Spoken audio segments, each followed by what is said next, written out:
एक छोटे से झोपड़े में एक फकीर स्त्री का आवास था। एक सुबह एक साधु उसके यहाँ ठहरा हुआ था। बाहर सुंदर प्रभात का जन्म हो रहा था। सूर्य प्रकाशवान होकर उठ रहा था। पक्षियों का मधुर संगीत था।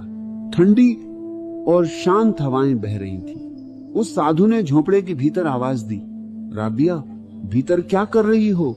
बाहर आओ। परमात्मा ने कितनी सुंदर सुबह को जन्म दिया है। राबिया ने भीतर से उत्तर दिया, मेरे मित्र, क्या मैं तुमसे कहूं कि तुम ही भीतर आ जाओ?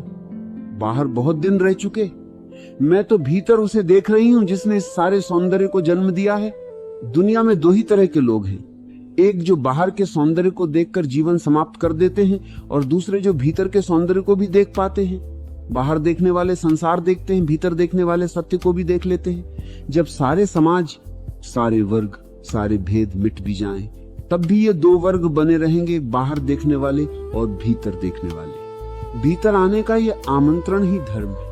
आज तक मनुष्य के पूरे इतिहास में एक भी व्यक्ति ऐसा नहीं हुआ जिसने बाहर खोजकर यह कहा हो कि उसे आनंद मिल गया। करोड़ों लोग आए और चले गए, लेकिन किसी ने यह गवाही नहीं दी कि बाहर खोजने से शांति या सत्य मिला।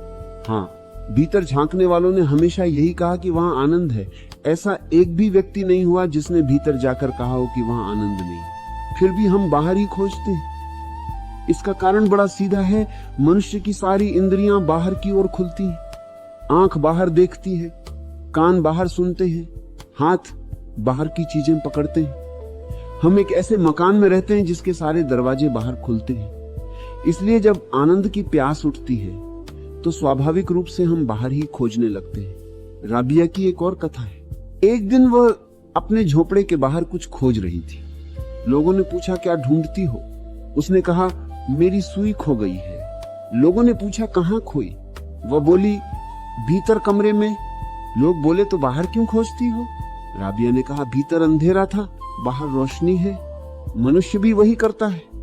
जो भीतर खोया है उसे बाहर खोजता है। आनंद, सत्य, शांति ये भीतर खोए हैं। तलाश उसी की होती है जो खोया हो, लेकिन हम ये नहीं पूछते कि खोया कहाँ है।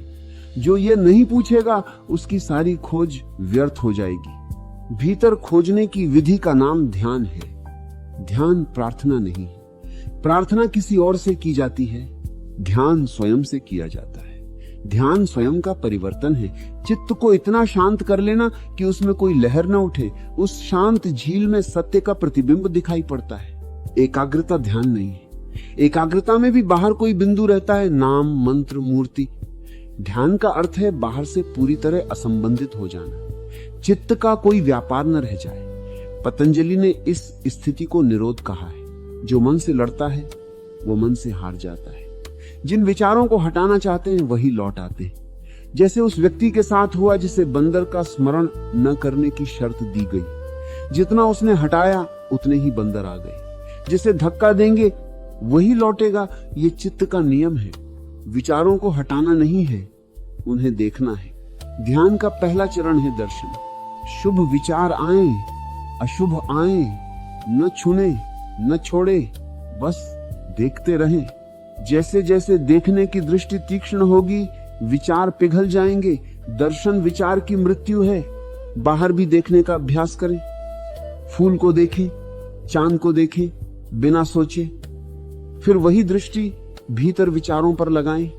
भीतर का विचार जगत बाहर के संसार की ही प्रतिध्वनि है। संन्यास बाहर के संसार को छोड़ना नहीं है। संसार को छोकर जाएंगे कहां? संन्यास का अर्थ है भीतर के संसार का गिर जाना। जिसके भीतर संसार नहीं वही सन्यासी है। ध्यान का दूसरा प्रयोग है मृत्यु की साधना। एकांत में लेटकर कल्पना करें कि आप मर गए हैं। लोग इकट्ठे हुए हैं, अर्थी उठी है, चिता जली है। निरंतर अभ्यास से एक दिन अनुभव होगा सब जल गया है, लेकिन आप शेष हैं। शरीर गया, विचार गए, केवल चैतन्य बचा। जिस दिन दर्शन और मृत्यु दोनों पूर्ण हो जाते हैं उस दिन सत्य का साक्षात होता है। जो मरण धर्मा था वह मर जाता है और जो अमृत था वही शेष रह जाता है। बुद्ध ने कहा था, जो एक बीज के लिए संभव है वह हर बीज के लिए संभव है। जो स्वयं को खोने को राजी होता है वही परम को पाता है। बीज मिट्टी में गलता है तभी अंकुर बनता है। बूंद जब बूंद की तरह अपने को खो देती है सागर हो जाती है। व्यक्ति जब व्यक्ति की तरह अपने को मिटा देता है परमात्मा हो जाता है। मरने के पहले जो मर जाते हैं वही धन्यभागी है।